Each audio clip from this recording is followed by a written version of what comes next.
We're beginning the first reading in study session 1 on ethics and trust in the investment profession. And it's a light introduction to the idea of what ethics is and why ethics is important, but it really ties it to the profession that you're entering. So let us begin. LOSA, keyword here is to explain, and we are going to explain ethics. 2 words. That's a big statement. We're not really going to explain ethics. We're just going to sort of introduce the idea of what it is here. There are whole philosophy courses attempting to explain ethics, and really no consensus on a firm definition or what would be an ethical code. So let's just go ahead here. Ethics encompasses a set of moral principles and rules of conduct that provide guidance for our behaviors.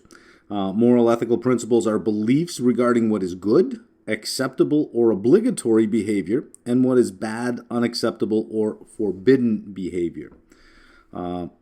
May be individual as well as shared beliefs regarding standards of behavior that are expected or required. We all have truths or a certain moral compass that we live our lives by, and others may not share that particular belief of ours, but it doesn't matter. We still hold true to what we believe in. Sometimes, being part of a group may have shared beliefs regarding standards of behavior, and we adopt those shared beliefs. Well, professions oftentimes have a code of ethics and standards of behavior for the profession itself. So we're not really interested in the deep-rooted philosophical arguments behind what makes ethics ethics, what is moral. So we're not really going to get into that, just sort of why a code of ethics or standards of conduct matter for a profession. Now that we know what they are, now that we sort of have an idea what they are, moral principles that guide our behavior, right? So ethical conduct, we can talk about conduct in this sense, behavior that follows moral principles. It balances self-interest with direct and indirect consequences of our behavior on others. And so that's really what we're looking at, are the consequences of our actions. Now, if we do something or we take some action and we can find no consequence to that action except to ourselves, then, the question then arises, is that immoral or unethical if nobody agrees with what we're doing, if it has no consequences on anybody else but ourselves? But for the most part, our actions will have consequences, especially in this profession. It will have consequences directly and perhaps indirectly. And I think the book gives a good example of indirect consequences where somebody behaves unethically within a firm, which causes damage to the firm, damage to the firm's reputation, damage in such a way that they can't recover from it and the company goes down. And other people in the organization that didn't do anything wrong now suffer. They lose their job because the company has gone away. Arthur Andersen is a good example of that. Enron is a good example of that, where not everybody in Enron was acting unethically or immorally. The vast majority were probably doing their job as good people. But consequences, right? So some examples of ethical conduct: honesty, fairness, or justice. And, we throw in the word fairness and justice in here as if, we can sort of just nod at them and say, yeah, we get that. These are big, big words. What is justice? What is fair? Is equity fair or is equality fair? So, when I see these words, fairness, honesty, justice, you got to look at them and say, well, now, hold on a minute. There are so many dimensions to this that you can't really unpack it. So what we're going to do is we're going to say, look, let's not wade deep into the weeds of philosophy here. Let's just take it at face value. Honesty, take it as a very naive interpretation of honesty. Tell the truth. Fairness, justice, treat me right. Diligence, do your job. Respect for the rights of others, So I think if we just leave the definitions at a very surface definition, very without delving deep. The deeper you go into these meanings, by the way, into these words, the more you realize that it's hard to actually get a definition for these that everybody would share. So from that discussion, I think we can see that a code of ethics is a codified guide that communicates an organization's or a profession's expectations regarding member behavior. So there are some shared principles that the profession or the organization shares, and it writes them down. And it says here, everybody should be aware of this code of ethics that we follow. Standards of conduct. These are taking the code of ethics, and the code would be very principles-based. The standards of conduct would then have certain guidelines of how to interpret any of these principles, any of these ethical principles, in terms of action. Establish benchmarks that clarify or enhance a group's code of ethics. And it lays out minimally acceptable behavior. And violations, what do we do with violations? Well, they can harm the community's reputation, both externally and internally. When we say the community, whatever community you're a part of, whether it be the organization, whether it be the profession, whether it be some group that you're involved in, it can harm the community's reputation, both internally and externally. Internally, we're talking about the members of the group themselves. Externally, we're talking about the validity of the organization in people's eyes. So when we look at surveys of otherwise well-respected individuals in their professions, the legal profession, the finance profession, it is sometimes, from those inside the industry, rather shocking that for those outside the industry, they have the lowest level of respect among the average citizens and the least trustworthiness. The majority of people distrust the legal profession and distrust the finance profession. Not a minority that distrusts it, the majority distrusts it. So it has a huge trust perception issue. Now, having been a user of the legal profession in the past, yeah, I distrust it. I distrust it 100%. Because lawyers are not interested in delivering value to you. They're interested in delivering billable hours. So their interests and your interests don't align. They want to keep you in the case. You want to get out of the case. They're not interested in solving it quickly. The finance profession, well, everybody's in there to make a buck. But so is the client. The client wants to make a buck too. Well, sometimes that doesn't work out. How do you split that pie, right? So most people distrust the finance profession and the legal profession, maybe for good cause, maybe not for good cause, maybe for lack of understanding, but there it is. That's sort of a profession you're going into where, again, the majority, not a minority, but a majority and a large majority rate that profession as one of the most dishonest professions. That can't be right. It can't attract dishonest people, right? I mean, dishonest people don't say, you know what? Forget crime, finance, or law. That's where you want to be. Actually, maybe they do. I don't know. Anyways, to protect innocent members or limit potential harm, violations are investigated. An attempt to repair any damage, discipline the violator, and even revoke membership. Or be fired, whether it be an organization or a community. If it's a community, you revoke membership. CFA will do that. So you have to be aware that you are entering a profession that takes its code of ethics and its standards of conduct way too seriously. And I say way too seriously to make a point. I don't believe it's way too seriously, but if you think they take it seriously, take another 5 or 6 steps further. They take it way too seriously. I'm not kidding you on this. All right, we're on LOSB right now. Describe the role of a code of ethics in defining a profession. So let's first of all make sure we understand what we're talking about when we say a profession. And the book gives a nice hierarchy of this. Some people have a job, some people have a career, and some people have a profession. And a job is just you trading 8 hours of your life every day for a certain sum of money, and off you go. It does not define you. You are not made up of that job. You would not describe yourself as that job. You don't identify with it. It's just something you do for money.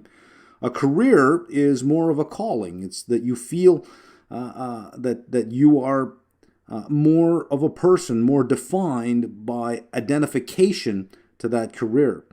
And a profession is more life fulfilling. So you are actually giving to the community and helping build that community of professionals. So a profession is based on specialized knowledge and skills. So, hey, Starbucks, baristas, that's not a profession. All right, that's a job. So stop calling it a profession. Based on service to others, practiced by members who share and agree to adhere to a common code of ethics. And at the level of the profession, you do care about the reputation and integrity of the field, that you do buy into this quite willingly. In any given profession, a code of ethics communicates the shared principles and expected behaviors of its members, provides guidance to members, generates confidence among members of the profession and clients or the general public. Now, the finance industry and the legal industry does have a code of ethics and standards of conduct. They do have that. It's available if you go to any law society, whether it's state law society or provincial law society, you can find it written there. So why is it that those two professions still rank as the least trusted professions out there? In fact, I think drug dealer rates higher on trustworthiness than lawyers do. I mean, I guess you can always trust your drug dealer to supply you with something, and you pay him and he goes away. Lawyers, maybe not, right?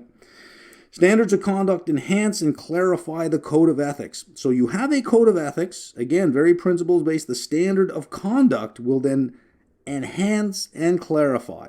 And the code can be principle-based or rules-based. Typically, your standards of conduct are more rules-based. The code is more principles-based. Rules-based standards and rule-based codes are more narrowly defined, usually applied to specific individuals at specific levels or that hold specific jobs or in specific circumstances. Whereas with the CFA, the standards of conduct, the code of ethics, are more principles-based, which means they apply to all members at all times. Even you. You are registered to sit for an exam. Now, if you're nodding your head saying, yes, I am registered to sit for an exam, then you are a candidate. As a candidate, guess what? You must adhere to the standards of conduct and to the code of ethics. At this point, right now, you are governed by this. So you should be aware of what behavior is expected of you. Describe professions and how they establish trust. So this is professions at large, and as we go through this, through the definition and through all of the characteristics, in the back of your mind, you can ask yourself, does investment management or asset management sound like a profession? Let's look at a very formal definition. An occupational group that has specific education, expert knowledge, and a framework of practice and behavior that underpins community trust, respect, and recognition. Driving forces of a profession, three are mentioned: governments and regulators, individuals, and clients. So governments and regulators, they encourage the formation of an ethical relationship between professionals and society at large.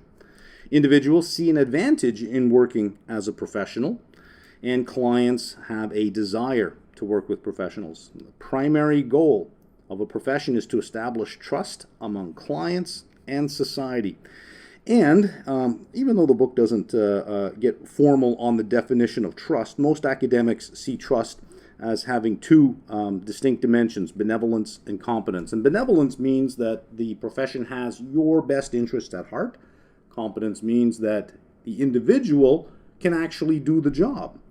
So you can trust somebody whose intentions are good, but if they're just not competent at what they can do, then full trust is not there. So I trust that they're a good person, I just don't trust them to manage my money. Or I trust that they have the skill and expertise, I just don't trust that they're going to treat my money well. So you need both benevolence and competence to get trust.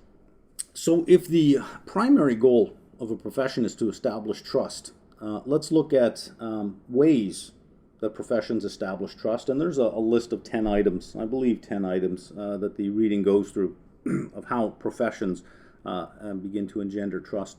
Number one, professions normalize practitioner behavior, typically through codes and standards of behavior. Two, professions provide a service to society. They support economic activity by encouraging trust in the industries they serve. Professionals advocate for higher educational and ethical standards in the industry. Number three, professions are client-focused. They place the integrity of the profession and the interests of the clients above their own personal interests. Now, when we say that, I should pause here after point number three and give a caveat. We're talking about macro ideas at the level of the whole, at the level of the profession, not micro ideas. Any one individual in any profession may do a lot to actually destroy trust. So it's not as if we can read these and say, yeah, but I know of this example and I know of that example. Of course you do. We all know of these examples. All a profession can do is do its best to indoctrinate its membership into thinking this way. Yes, there will always be those that go their own way, but we'll see that professions in establishing trust have a way of dealing with that. So just that aside, that before you start listing people like, oh, what about this person, what about that person? Yes, that does exist in every profession. Number four, professions have high entry standards. Thus, membership is a signal to the market. Professions possess a body of expert knowledge.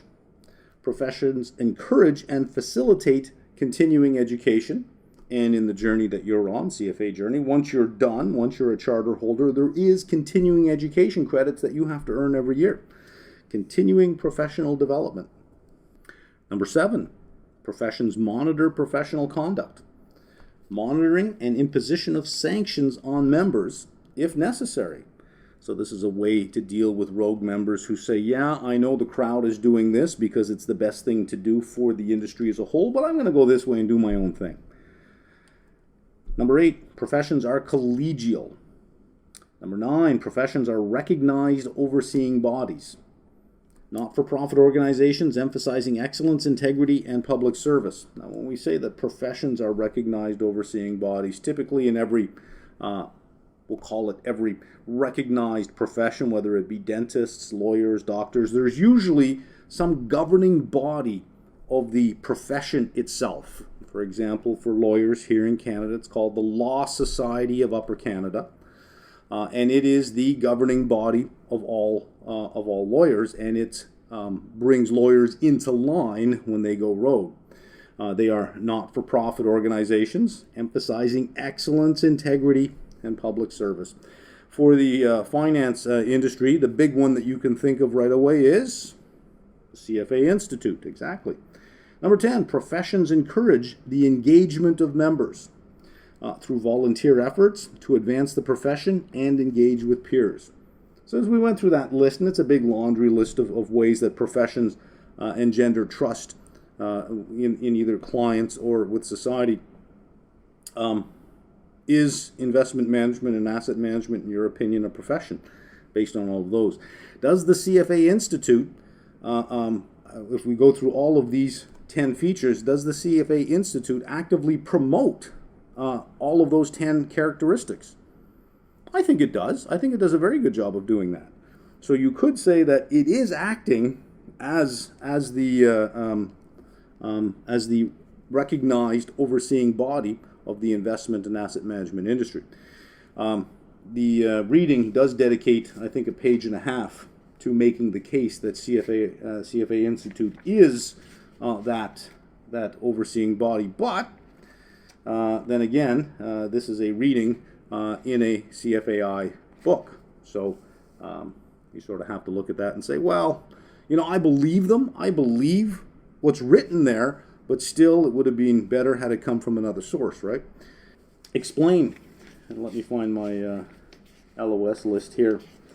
Explain professionalism in investment management, and the reading sort of is light on this. I didn't take a lot away from this, so I'll extract what I thought was the big points here. Investment management is a relatively young profession. Public understanding, recognition by employers and regulators is still developing. So when we think about has the profession got the trust of society at large? Has it got the trust of clients? Unfortunately, the results there aren't very pleasing. in surveys that have been done about the most trustworthy and least trustworthy professions. Finance and investment advisors tend to rank near the bottom. So when we say it's still developing, it's still developing. Investment management profession meets most, but currently not all of the expectations of a profession. So it is still evolving. It's a typical laundry list that you would expect probably if you looked at the expectations among any profession. Honesty, integrity, altruism, continuous improvement, excellence, loyalty, respect for colleagues, employers, and clients.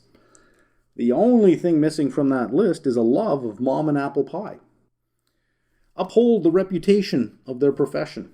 Be responsible, accountable, and reliable. Duty to be honest and open in all dealings. Well, I didn't put the word all, but you get it. Acknowledge mistakes promptly, learn from them, and correct them. Ethical dilemmas. Should not avoid responsibility for taking action. This is a big one, and it's a big decision that people do have to reach at some point in their life where they're faced with this ethical dilemma. Do I stand up for something and take action even if it hurts me, or do I just go along? And there is no easy answer for that. It really, you could put people in a room and explain the proper course of action all day long. Human nature is human nature. Good people will be good people, bad people will be bad people. There's really no lecture in the world that you can give that will change that human nature. If there's a proclivity to behave a certain way, it's going to happen. So some people don't see an ethical dilemma, whereas others would see an ethical dilemma. And again, it is rather a personal issue. You can think of many social issues where some people have a big issue with it, a big ethical dilemma about should I agree with this or should I agree with that? Whereas others don't see it as an issue at all. What's the big deal? This is nothing. It is only your sense of ethics, but it's not a shared sense of ethics. So what this is saying is that, look, at some point in your career, you may bump into something that you say, whoa, I don't want to be a part of this at all. Well, what do you do? Clearly, you should get the hell out of there, right? But there are some regions and some geographies where if you're not seen as somebody who's going to play along, wink, wink, nudge, nudge, you're not going to be in the industry, which means that you pretty much have to leave the country, leave the area, leave the region, whatever the case is. Again, that really comes down to a personal perspective that you have, but you have to be comfortable with yourself. All right, we're on to our next learning objective. This is LOSD. Describe the need for high ethical standards in the investment industry. Let me just write that in, LOSD, and our keyword here is to describe. Enhances allocational efficiency. I mean, if we have faith in the system, we're more willing to engage with that system. And if we're more willing to engage with that system and there are more transactions, well, we know what an efficient market looks like. And it creates a more efficient market. So it enhances allocational efficiency. Investors and society benefit when capital flows to borrowers that can create the most value. Capital flows more efficiently when financial market participants are confident that all parties will behave ethically. It builds and fosters trusts. Investors and borrowers are more willing to take risks when we know that the people on the other side are going to do the right thing, or that there are institutions and regulations in place that ensure that the right things get done. Higher trust lowers the cost of capital for borrowers as well. Financial markets and investment industry are basically built on trust. Clients hand over their money, in many cases, a significant portion of their wealth, and saying, here, do the right thing. Investors entrust their assets to financial firms.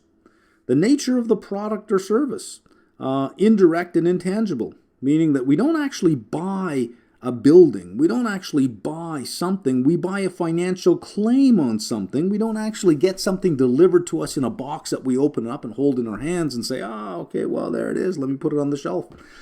It's a financial claim against assets held somewhere else.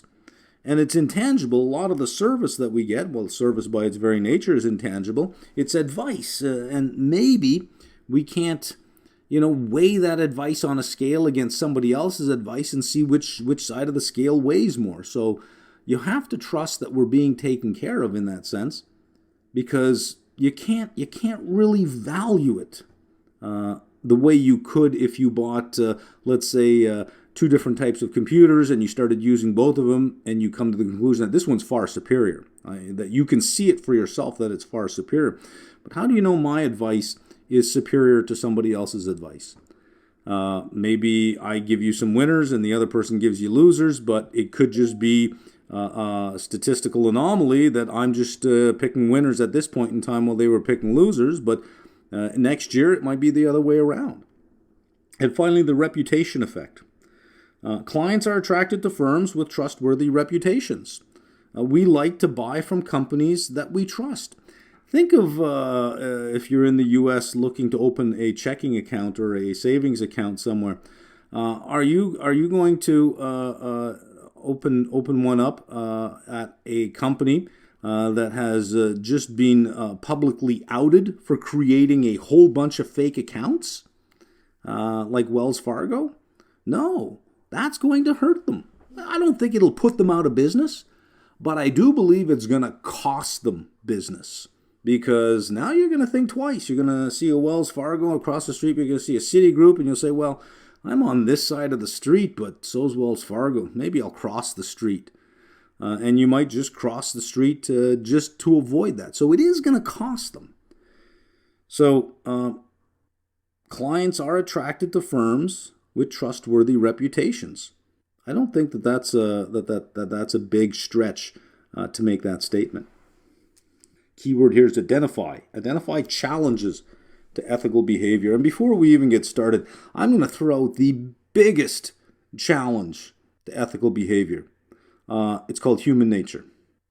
And I am, most people think I'm a pessimist when it comes to this, but I am a realist. I am a realist. If you want to understand human morality, look at our laws. Why do we have a law against killing? Because we do. We kill. Why do we have a law against rape, against theft, against embezzlement, against this, against that? Because that's what humans do. If there's no law, they do it. You need a law. So if it was not an inclination for humans to kill, if that was not part of our makeup, there would be no law. There would be no need for a law against it. There would be no need for it because, well, it just wouldn't happen. We just wouldn't be wired that way. But we are. That's why there's a law for it. So the biggest challenge to ethical conduct is human nature. But let's have a look at some of the others here. Number one, overweighting our own ethical disposition. And there are times where you think, I'm an ethical, honest person. I really am. So that we don't really think about our actions too much because we think, well, why do I need to think about what I'm doing? I'm doing the right thing. But sometimes when we stop and think about our impact on other people, we might say, oh, okay, well, maybe I can do it in a different way, or maybe I can do it in a better way to reduce the impact I have on others. So overweighting our own ethical disposition gives us almost license to say we don't need to consider very much because I'm a good person. So here's a powerful statement on almost anything you'll do in life, and I try to impress this upon my students. It is not so much what we believe about ourselves. It is what others believe about us. That is how we're defined. That's how you will be defined. That's how you will be seen. So I tell my students, it does not matter how much potential you have. No one will ever do anything for you based on your potential, only your results. They have to also believe you have potential, not just you. As far as what we're doing here, they have to believe you are honest, not just you. They have to believe that you are ethical and trustworthy as the day is long, not just you. I am honest versus do others see me as honest? Now, if we start to ask ourselves this, I'm going to do this action, I see nothing wrong with it. And if we stop and say, well, hang on, if I do this action, how will other people view me? I know my motivation for doing it, but would other people share that as well? Or is there a better way to do it? Is there a way to communicate what I'm doing that minimizes that impact or that enlightens others as to what my motivations are. Number 2, underweighting the situational influences. This is huge. A lot bigger than you might think. A lot bigger than you might think. Situational influences are external factors that shape our thinking, decision-making, and behavior. So things like money and prestige, loyalty to your organizations, to your peers. I'm reminded of a story that was on the news just about a week ago about 2 police officers in Chicago that blew the whistle on all this corruption going on inside the police force in Chicago. And they got ostracized, threatened, and almost basically told, listen, wear your bulletproof vest because you're going to get shot. Because they breached that loyalty to their peers, that thin blue line. That whatever a cop is doing, it's always right. You never say anything. You support the brotherhood or the sisterhood, whatever we want to call it these days. So that's a huge thing. That you take some good people, you put them together, and sometimes you'll get bad behavior because of that pressure to conform, and because of that desire to show loyalty. The other issue here is the money and the prestige. Listen, there are a lot of people that will do the right thing. I think more people than not will do the right thing. I think 90% of people do the right thing. I really do. 90% do the right thing, unless it costs them something. They'll do the right thing if it's free. If it's free to do, they'll do the right thing. But the moment it costs them money to do the right thing, they will do the wrong thing. They will do the right thing for themselves, but they will not do the right thing for others. They won't worry about their impact on others. They'll just worry about the impact on their money based on the decision that they take. They will do the right thing for themselves. They become highly self-interested as soon as money's on the line. So that's a big dividing line out there, I think. Now, as far as underweighting the situational influences, there's been research done on this, by the way, that talks about the type of environment that you're in and the type of behavior that you'll display. And one of the big studies done was by somebody named Merton. I forget the first name. It was in the 50s. And and by the way, New York City took this research in the 70s and put it to action. And the research was saying that individuals will reflect the environment that they're in. So New York City wanted to fix a lot of crime going on in the subway system. So what did it do? It took all the graffitis off the subway cars, it cleaned it up, and made it a nice environment. Suddenly crime dropped. When it was an ugly, messy environment, crime was there. We responded, or people responded in terms of what the environment is like. So if you're around a group of people that act in a certain way, you will start to adopt that behavior without thinking about it too much. I'm reminded of an expression I heard once, and I think this does ring true. And I don't want to upset anybody out there who is religious, but it goes like this: bad people will do bad things. Good people will do good things. But for good people to do bad things, that takes religion.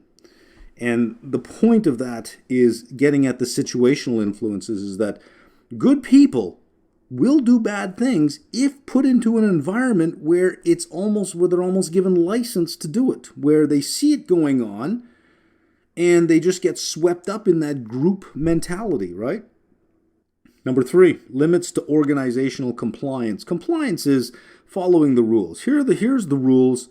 And compliance creates rule followers. In other words, just check the boxes. Did you do this? Did you do that? Yeah, check. I'm good. So when you have all of these rules that you have to follow, you sometimes think that as long as I'm checking off all the boxes and I'm following the rules, I'm ethical and I'm moral. I'm doing the right thing. I'm good. It's this sort of we do it to stay out of court kind of mentalities. Why do you get the client to sign this and sign this and sign this? To stay out of court. As opposed to saying, well, we're building a trustful relationship. This is part of the process. A lot of times when you start in things like wealth management and you have all of these forms that have to be signed, usually your trainer in there will say, this will keep you out of court. Well, there you go, right? Limits to organizational compliance. If you look at all of these rules as just to keep you out of court, as opposed to instilling in you that, look, it's the right thing to do, to come to an agreement with somebody, sign it so that we both commit to this document. Well, that's the right way, whatever. Rules, insufficient for ensuring ethical decision-making. All you're going to do is make sure that, look, am I in line? Am I offside on anything here? Let me check off all these boxes. I followed all the rules. Great. So no matter what the fallout is, I'm covered, I'm clean, I got my file, everything is checked off. Great, I'm done. Distinguish between ethical and legal standards. And you can sort of think of them almost in a Venn diagram, that you have the set of all legal standards, and you have the set of all ethical standards. And oftentimes they overlap. I've done sort of a small overlap, but I think they're bigger than that. I think that you can almost go this way here like this. I think they're bigger. Laws and regulations, they vary across countries and jurisdictions. I think in today's world we know that. That different countries have different values, and because of that, they have different laws. And while they may even have the same types of laws, they have far different penalties for those types of laws, usually inefficient to ensure ethical behavior. And not only that, what may be legal in one country may be completely illegal in another country. Let's go to ethics. This goes beyond what is legally required, encompasses correct behavior, not just legal behavior, but correct behavior. But again, that's cultural specific. What may be considered okay in Western culture may not be considered morally or ethically appropriate in Eastern cultures. And some cultures that are more theological than secular may have a different level of ethical standards that don't travel well from country to country. I don't need to mention very much on this. I think we're all aware. We live in a world today where I think we're more than aware of some of the issues that guide behavior of different cultures. That one culture may adopt a certain code of behavior based on certain texts and certain beliefs that is perfectly acceptable to them, but not so much to other people. Again, there's that. We have this overlap between legal and ethical, and what the code and standards, what the code of ethics and standards of conduct is trying to do is saying, look, you got to follow the law. And in fact, when you're following the law, if you're dealing globally, you will follow the more stringent law. So if a country has a law that is less relaxed than the country you're in, you will follow the stronger law, period. But that's not enough. That's not enough, because there are some ways of acting that are not illegal, but are unethical or immoral. So we're going to extend it to that realm as well. Keyword here, describe and apply. Describe and apply a framework for ethical decision making. And the framework that's introduced here is not really a framework. It's an example of what a framework would look like. And think of a framework as a thinking procedure that you would go through. That when faced with an issue, you would say, well, okay, first of all, let me think about this. Then let me think about that. And let me think about the other thing. And let's put them together and see what's going on. So it's a way to guide your thinking that guides your decision making. That's all that really is. And we're given a small example of one in this section, but it's not really a framework per se. It's just an example of one. So let's have a look at frameworks. Are designed to facilitate the decision making process. See a problem from multiple perspectives. Identify issues that may not have been considered otherwise. Remember, let's go back to, we tend to overweight our own ethical disposition. I'm a good person, so I don't really need to think about what I'm doing or my actions, because they're all well-intentioned, they're all good, but they may have an impact, right? Well, a framework would make you think through some of the issues first, to look at it from multiple perspectives, and then you might realize that, you know what, I never really thought about it before, but you're right. I never really thought about how other people would see that action. I just figured, look, I'm well-intentioned. I'm not a bad person. I'm doing this for a good reason, but I get it. Yeah, I get it. Other people may see it a little bit differently. So that's what a framework helps you do. Increase the ability and the motivation to act ethically. Sometimes when we don't know the path to follow, we are able to follow, but we may not be motivated to follow, especially if it's murky or if it's cloudy or if you think that, you know what, I've tried this before and I don't get it. I don't see the benefit of it all. I'm not motivated.